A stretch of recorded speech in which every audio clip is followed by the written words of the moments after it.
in studio this morning. Studio? We have a guest in studio. A real life person. Good morning. Oh, good morning to you both. How You are didn't you? think that was me when I'm here. Oh, Yeah. I said, are you there? I thought you were on Skype. We're just so I'm so glad used to to be people here. being on Skype, Yeah. and you know the interviews it's great to do it, but they're Yeah. you know Yeah, they're not they're the very same. different. They're not the Well, it's same. not the same. It's nothing like being in person.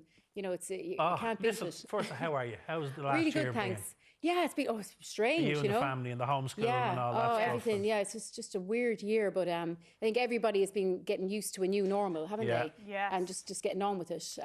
But yeah, I moved home. I came back to Ireland last summer. Good decision. So great decision. Yeah, like absolutely. It was. I always wanted to come back to Ireland.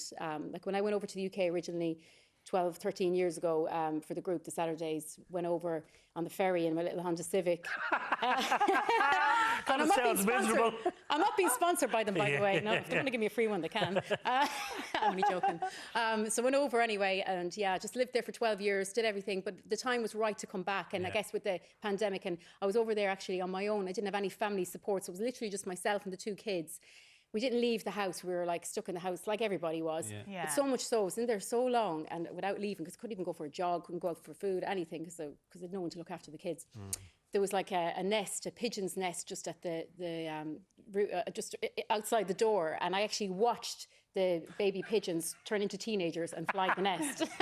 Watch them take off. That's how much I was. very slowly. Yeah, I was stuck in. Have you not got Nothing like Netflix or anything? family. Yeah. There's nothing like family. No. Like you're the mother of Aoife Bell and Tig. Yeah. And there's nothing like having I your know. family around you for support. Yeah, and having my parents around, yeah. So we kind of we live in a bubble together, so we the two houses are connected by a path basically. So you can actually time myself once running down the path, and it was I think 17 seconds. So Oh, there you go. so I can be there, and that or as opposed to like having to fly over and back all the time. Like my mum used to come over quite a lot to help me when I was working and everything. Yeah.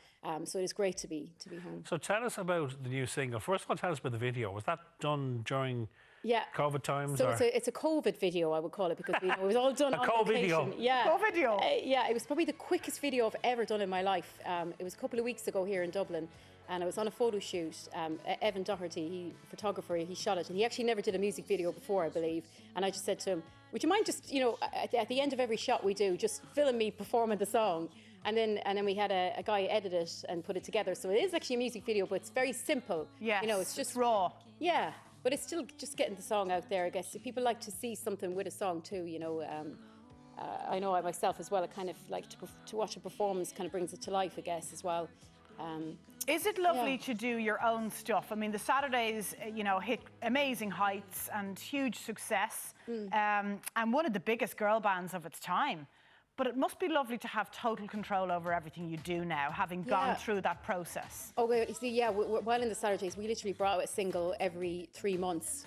And Wow. we had like 20 singles, I think. So can you imagine, like, it was literally like one after the other. And we did write some of the album tracks and B-sides and that, but we were part of a group, and it was a whole big factory was that a was going machine. on. It was a machine, Yeah. it was. And are you but still in touch with the girls? I am, yeah. I'm always in touch with the girls. Like, yeah, it's great. We're still really good friends. But I loved that too, though. I quite enjoyed the fact that my schedule was done for me, and I knew what I was doing every day. Someone had it all organised, and I just had to turn up. And we worked really, really hard. So it is, in a way, like, it is nice that I have control over it. But I didn't mind that at the time. I loved it. I was enjoying, being part of a group, and I was 1/5 of that group. And what about the shift from a shift in genres in terms of pop leaning more towards country? Was that you'd always clearly been a fan of country? yeah, I love country that music. Yeah, so when I grew up with it with my uncle Declan, Declan Nerney. Declan Nerney, Yeah. Country So- royalty. Yeah, so he's even my mentor, I'd say. Yeah. And so I grew up with the country music, and my mum then, taught me how to play guitar when I was 12. I started writing songs throughout my teens, and I always wanted to be like a singer-songwriter, performer. There was always like an element of country, I guess, in there, because it's very storytelling. My songs are all about my life and about feelings and all that. So I did go down that path, the singer-songwriter path originally, and then I auditioned for the Saturdays, and it kind of ventured off a different direction. But I'm sort of going back more to what I was doing originally, and it definitely has a country vibe to it. Yeah, I love country music. It feels like it's very true to your own style, I think, as well. Yeah, because I compose a bar, or I'll have an idea, like my song now that I'll be performing acoustic, you'll get the real stripped-back version of it. But when I had the idea in my head, like I wake up in the middle of the night sometimes with an idea in my head, and I could hear the whole production, everything, like from the bass line to I was the going whole to lot. I was going to ask you how that process works for you. Does it start with a melody? Does it start with lyrics? Is every song different? Yeah, it's a bit different every time. So, like when I was a teenager, I'd have like a little notepad beside my bed and a dictaphone.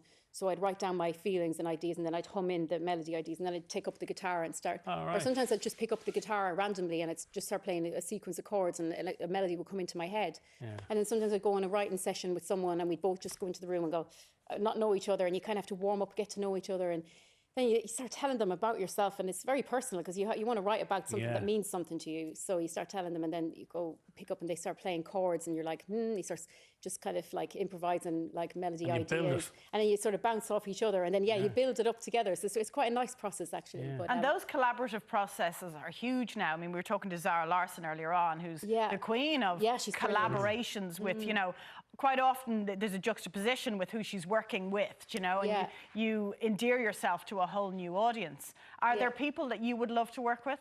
Yeah, so I've duetted quite a lot actually over the past couple of years. My first single was a duet with Sam Palladio, who played Gunnar Scott in the TV show Nashville. So I guess that was where the country, when it was my first solo single, a lot of people were like, oh, you're going country now, which I sort of, I guess I am in a way, but it's country pop, I would say, you know, more than the real old school country.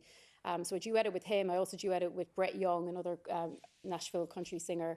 And I've got another one coming out this summer with another Nashville country singer as well. So I have been doing quite a lot of collaborations. My dream collaboration would be my idol, Sheryl Crow, though. If I could, you know, that'd be real girl power. She was my idol. So, you know, to do something with her would be, I really feel I've made it if I get to work with Sheryl. But you know what? I'm a firm believer in putting something out there into the universe. I put it out there. I hope that she's listening in, or someone can send her a tweet. You never know, though. The world has become this village, you know? Yeah, I know. Someone could trigger something once you say it. It's so true. I was at Glastonbury. I really miss live gigs, by the way, but I was at Glastonbury last year, and I saw her on, it was like a Saturday afternoon, and the sun was beaming, and I was really close to the stage, and I was watching her. I was just thinking, was in my element, you know. But I think, did you get a chance to meet her? Or? I met her years ago at a gig backstage, and she was really nice, and she gave me a hug, and I was like, You know? But it's like Zara meeting Beyonce, like she at 13 years of age. Starstruck, I was absolutely starstruck by her. But it's nice when you meet someone that you really admire, and they're actually sound as well, you know. It's such a relief, isn't it? Because you're not let down by it. They say never meet your heroes. Yeah, people like, you know, where you're all excited to meet them, they'll go, hi, and it's like this glaze, and they're not even looking at you. You had loads of moments like that in the Saturdays, did you? I'm trying to think of moments. People always ask me, who was a bit weird or who wasn't very nice and things like that. But I think another kind of starstruck moment is we're at the Golden Globes. We performed at the after party when we were doing our reality show out in LA. Yeah. And J-Lo walked past us in the corridor, and she was with her boyfriend at the time, and we just went, and we was like, and I just remember the big smell of perfume, and it just go, and we were going, us as girls were just going, oh my God, that's J-Lo, you know. But that was it's like, just that aura, that presence. Like, like you could just feel the superstar just walk by. We were like, what are we doing here? So it's obviously been a weird year for all of us, but like in terms of you and performing, like were the gigs cancelled? Was it everything turned upside down in terms of schedule last year? Oh, definitely. For anyone that had planned tours, they were all obviously rescheduled and cancelled and everything. So are they back on the books though, or what's happening? I think a lot of people are extending that. Well, they're putting them out to September now. I'm not going to book anything until I know we can. You know, there's no point really. But I can't wait. Can't wait to go to a gig again. And when genuinely, like when do you think you'll be able to get back on the road? Like you thinking this year? Not until we're all back to normal in every department. People feel comfortable enough to be out at a gig, I suppose. There's going to be a huge amount of social phobia as well. People will be scared to be around each other. Because you remember at a gig, like being that, when you watch like TV shows, even like movies from only a year ago, you watch it and you think, that looks so old-fashioned, a group of people like all huddled together. Well, we've even laughed about photographs from a year ago where it looks like I'm sitting on his lap practically. I know. It's bizarre. But even the whole, like, you know, shaking hands, like you wonder, will that ever happen again? Will people do that, you know?